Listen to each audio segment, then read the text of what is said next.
Break के बाद एक बार फिर से रुक करेंगे बुलेटिन की ओर।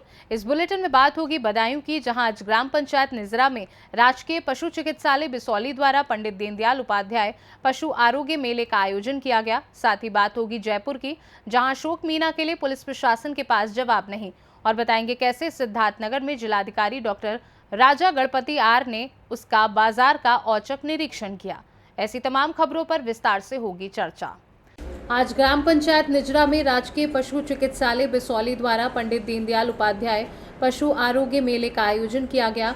मेले का उद्घाटन ग्राम प्रधान राजीव कुमार पाठक एवं उप मुख्य पशु चिकित्सा अधिकारी डॉक्टर पुष्पेंद्र कुमार द्वारा संयुक्त रूप से किया गया।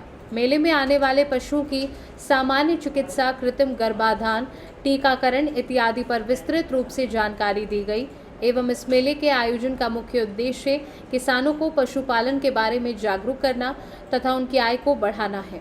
इस मौके पर राजकीय पशु चिकित्सालय बिसौली से आए उप मुख्य पशु चिकित्सा अधिकारी द्वारा पशुपालन विभाग द्वारा संचालित विभिन्न योजनाओं पर प्रकाश डाला गया। बदायूं से सी न्यूज़ संवाददाता प्रताप ठाकुर की रिपोर्ट। खबर जयपुर से है, जहां अशोक मीना खुद की जमीन पर रहना चाहते हैं, पर बार बार आकर उनको उनकी ही जमीन से भगा देते हैं। क्यों भगा देते हैं, इसका जवाब पुलिस प्रशासन के पास भी नहीं है। फिर भी यहां पर बार बार मौके पर आकर अशोक मीना को परेशान करती हैं। वहीं आज अशोक मीना अपनी जमीन पर ग्रामीणों के साथ जयसिंहपुरा पहुंचे, तब पुलिस प्रशासन अचानक से पहुंच गया। एसपी अमित कुमार बुदानी, डिप्टी अमीर हसन और भी प्रशासन और आरपीएफ के जवान मौजूद रहे। एक जगह एक ज़मीन पर कोई कब्जे की सूचना को लेके पुलिस हमारे जो आसपास के थानों का जाब्ता और हम यहाँ पहुँचे हैं। मौके पर लोगों से समझाइश करके और कानूनी तरीके से जो ये प्रकरण है इसका हल निकालने का प्रयास किया जा रहा है। काम को जो साहब, ये मेरी ज़मीन है, ना तो मैंने किसी रेंट पे दी है, ना कोई मेरा किरायानामा है, ना कुछ और है। पुलिस प्रशासन, जब भी मैं यहाँ काम करने आता था पूर्व में, पुलिस प्रशासन आकर मुझे यहाँ से भगा देती थी। मैं इनसे पूछता था कि साहब मेरा क्या मामला है, मुझे तो बताइए, मुझे काम नहीं करने देती। 3 दिन पहले मैं यहाँ पर आया, काम किया, आपके प्रेस वालों से भी मिला और उनको भी बताई मैंने मेरी समस्या। तो प्रेस वाले भी आए, तो मैंने बताया कि साहब ऐसे मुझे पुलिस वाले आकर के परेशान करते हैं, मुझे भगा देते। 3 दिन पहले भी आया था मैं यहाँ पर। तो फिर प्रेस वालों ने इनसे पूछा एसीपी साहब से, तो एसीपी साहब ने बोला कि मैं 48 घंटे का टाइम दो मुझे, 48 घंटे में इसको निस्तारण कर दूंगा। आज साहब 72 घंटे हो गए, 3 दिन हो गए, कोई निस्तारण नहीं है, कुछ भी नहीं है और सिर्फ और सिर्फ परेशान किया जा रहा है। आज मैं 72 घंटे के बाद फिर काम करने के लिए आया हूँ, तो आज फिर पुलिस आकर के रोक रही है, मुझे कुछ भी नहीं दिखाती है। भाई क्या कारण है, कोई कागज है? ये जमीन है, आपकी जमीन पे आपको निर्माण क्यों नहीं करने दिया जाए, इसका क्या रीजन है? अब यही तो मैं पूछना चाह रहा हूँ पुलिस से, भाई क्या कारण है इस चीज़ का, कुछ तो दो कारण।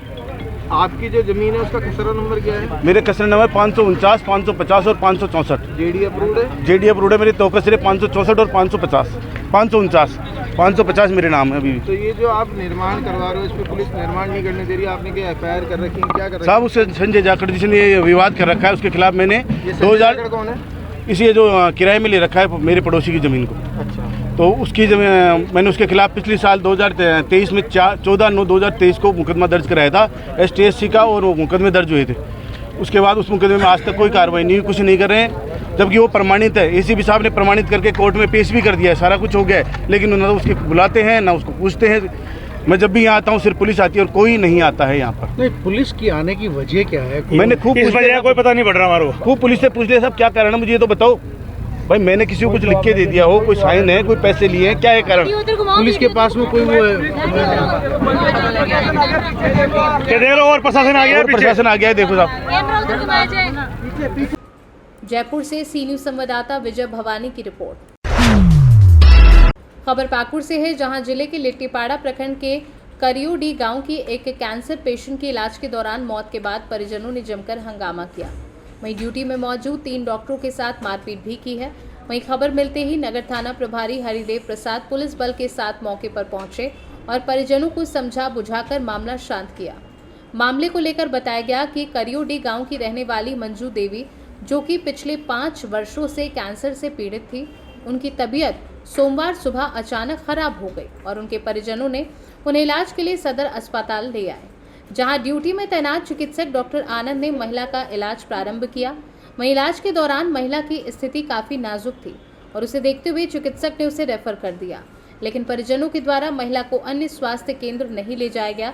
इसी बीच दोपहर के बाद महिला मरीज की मौत हो गई और मौत के बाद मौके पर मौजूद परिजनों ने हंगामा कर दिया। वहीं मामले को लेकर कई घंटे तक सदर अस्पताल में अफरा तफरी का माहौल देखा गया। मंजू देवी नाम की पेशेंट थी जो पिछले 4-5 साल से जो है कैंसर से कार्सिनोमा से पीड़ित थी और वो कई जगह इलाज हो चुका था उसका, और वो काफ़ी सीरियस कंडीशन में उसको जो है आज 7-10 को सुबह 11 बजे के लगभग सदर अस्पताल में भर्ती कराया गया। भर्ती करते समय ही उनके गार्जियन को डॉक्टर आनंद के द्वारा एक्सप्लेन कर दिया गया कि मरीज की हालत अच्छी नहीं है, इनको बाहर ले जाने की ज़रूरत है।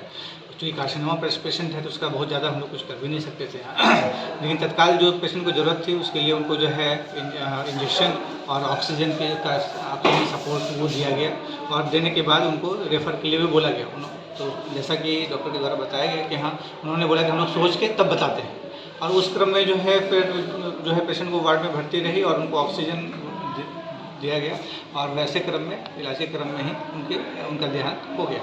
और उसके बाद उनके परिजनों में जो है आक्रोश आया और उन्होंने जो है ट्रीटिंग डॉक्टर जो डॉक्टर आनंद थे उन पर हाथ उठाया और साथ में उनके साथ में जो है डॉक्टर शाहरुख थे उनके ऊपर भी हाथ उठाया गया।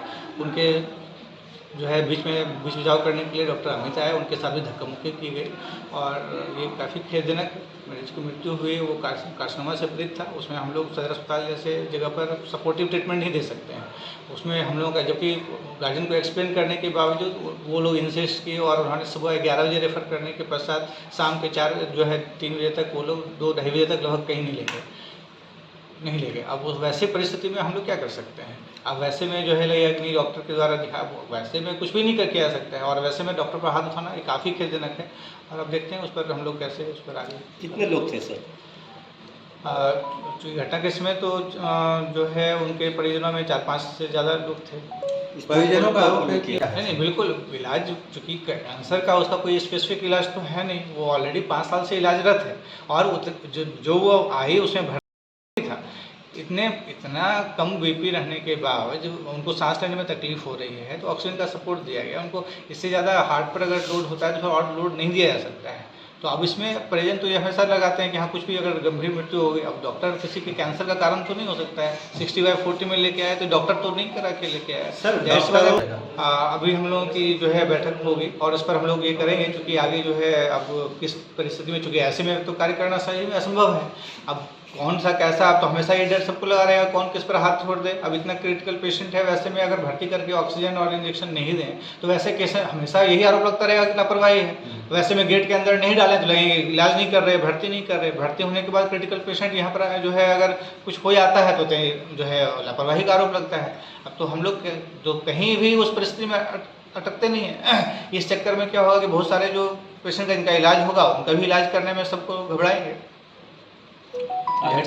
का इलाज चल रहा था, इलाज के क्रम में इसकी मृत्यु हो गई है। तो उसके परिजन के द्वारा डॉक्टर पर जो है सो बताया गया कि समुचित इलाज नहीं हुआ है, इसकी हम लोग जांच कर रहे हैं, जांच करके कार्रवाई करेंगे। अभी सिचुएशन सब ठीक है, परिजन सब समझ बुझ गया है।